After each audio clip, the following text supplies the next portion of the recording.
about the expertise of the staff was there all along, but it was below the surface. What the detective of influence has to do is find those things that move people positively in our direction and bring them to the surface so they are conscious to the people who we want to respond to them. Charles Munger from Berkshire Hathaway states, "This program will help executives make better decisions and use their influence wisely. Robert Cialdini has had a greater impact on my thinking on this topic than any other scientist." It is who you are, what aura you present, but it's also what you say and do in making your request. Dr. Robert Cialdini, a psychology professor at Arizona State University, has spent years studying and writing about persuasion. It's a skill that can be learned, can be cultivated, and in fact, if you understand the principles of influence, you can become significantly more effective in asking for whatever you want in our society. The London Telegraph states, "Nobody since Jane Austen has done more for persuasion than Robert Cialdini." The first is reciprocity, reciprocation. People prefer to say yes in return for something they have been given, something they've received. Second principle, the principle of scarcity, the one that says people want more of those things they can have less of. See it all around you, right? People lining up to get access to products or services that are in scarce supply. Next principle is the principle of authority, and it has to do, I think, with a way of arranging ourselves in the current economic environment, which is rife with uncertainty. I've never seen such a volatile, uncertain economic market as currently exists. Right? Next principle for us to consider is the principle of consistency, the one that says people want to be consistent with what they have already said or done. So what I'm going to ask you to do before you ever deliver a recommendation, get people to speak and to write down, because people live up to what they write down. Have them speak to you and write down their priorities, their values, and their goals. Next principle is consensus, the one that says people want to follow the lead of similar others. One way they can decide what they should do, again, under conditions of uncertainty, like the conditions that exist right now, that you're confronted with, where you've got people who are freezing. They're sitting on the fence. They will not move because they don't know what to do.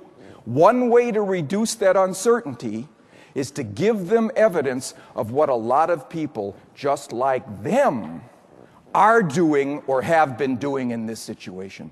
Finally is liking. No surprise that people want to say yes to those they know and like. All right, that's easy. What's not so easy is how do we comport ourselves to produce that rapport optimally with people that we want to deal with.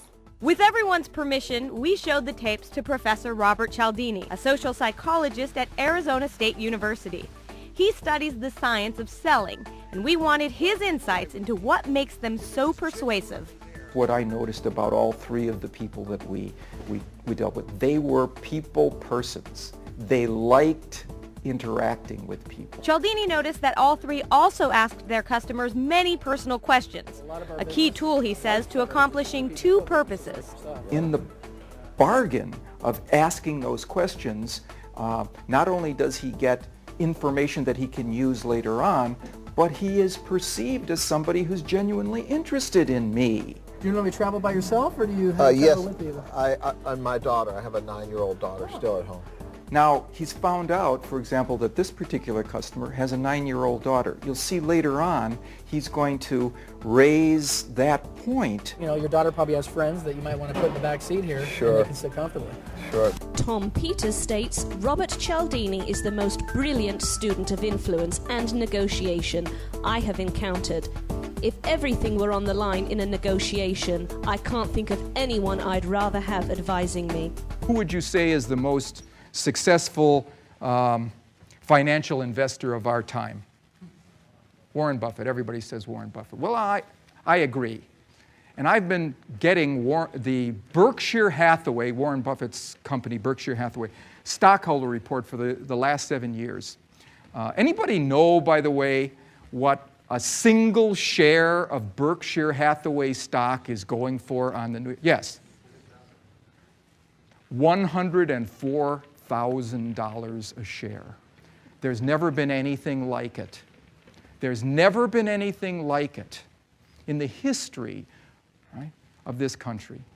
And all that they are, Berkshire Hathaway, it's a holding company. They have no product, right? They are only offering credibility. How do they stoke credibility in the minds of their shareholders and potential investors? I've noticed something in each of the last 7 of these shareholder reports.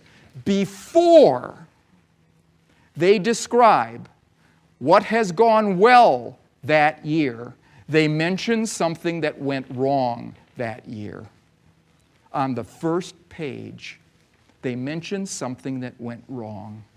And then they launch into a set of descriptions of the good things that have happened. Right? Warren Buffett and his partner Charlie Munger know how to use this principle of credibility in a way that Bill Ford doesn't. Why? Why do they know when somebody as highly placed as William Ford doesn't know how to use it?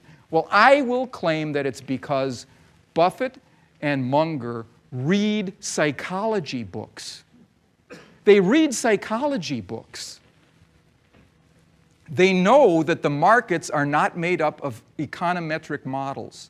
They're made up of people. So if they would understand psychology, they would understand the circumstances of the market substantially better. How do I know that they read psychology books? Because at the last 7 shareholder meetings, there's only been one book that they've recommended to their stockholders at each of those 7 meetings.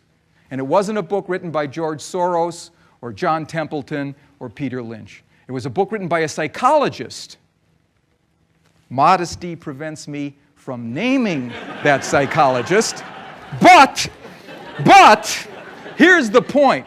You can do this. You can do this. I'm not even asking you to change the words now. I'm just asking you to change the sequence of the words to get the power of these psychological principles working in your behalf. Okay. Guy Kawasaki states, "This book ranks in the top 10 business books that I have ever read." Science tells us what we can do, how we can infuse our messages with the power of these 6 principles of influence. If you will align yourself with the power of those principles, I'm convinced you'll become significantly more successful in your sales endeavors.